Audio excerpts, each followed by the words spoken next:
Alright, another game in the books. The Vancouver Canucks lose this one, and guys, I'm not going to beat around the bush here. I knew well ahead of this game that the Vancouver Canucks were going to struggle, not just because the Canucks have a history of blowing up games in Pittsburgh, but also for the more obvious reason is that this team had half of its forward core on the IR today. As it stood, this team was thin up top. When you take away half of its offensive talent that it already has and replace them with the Abbotsford Canucks, it's going to be an uphill battle whether you like it or not. The top line for the Vancouver Canucks actually didn't do that bad today. They were a +1, scored the goal in the opening minute. But look, I mean this with full respect. Some of these players are just not NHL players, and it's not their fault that they're thrown into this position in the first place.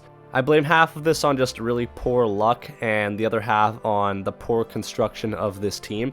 Because you saw it today, the team was just lacking guys that actually know how to score. It's games like these where you realize that Brock Boeser is one of our only threats that can actually score a goal on a consistent basis. Can you believe that for a large part of last season, this Canucks management didn't even want to re-sign Brock Boeser? It's a good thing that we did, because if we didn't, and then we have one or two injuries, it's more often than not with the injury history of this team that your lineup is going to look something like this. And this is not fun to watch at all, honestly. This is like an AHL preseason lineup. So we'll see. I'm more so concerned with the durability of this team going forward as opposed to just judging them based on how they played today.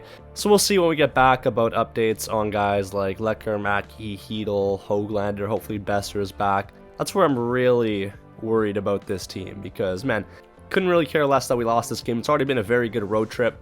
But at this point, I really do think that once this team returns from their road trip, all cards are on the table. Because if Chytil is out long term, and this team is backed into making a trade for some center out there or whoever, because if you're running a core that consists of Max Sasson, Nils Amon, and Aatu Räty as the 2, 3, and 4C, we're just not going to be in good shape. And in regards to what we're going to have to give up in a trade, oh man, I don't even know what Alvin is going to do. All I'll say is the guy isn't scared to pull the trigger, and do not be surprised if we are giving up a hell of a lot for a replacement that probably isn't up to the standard that we really want, because if it was, then this trade would have happened already in the summertime. But we couldn't get what we wanted for the price that we wanted, so now we had to wait, put our full faith in Chytil. He got hurt 6 games in, and now we're at a great risk of being in panic mode depending on what the doctors say for Filip Chytil. I don't really care to do a post-game recap today. Connor Garland got on the board, nice pass from Pettersson. What else? Crosby, Brazo, Shelovs look pretty good.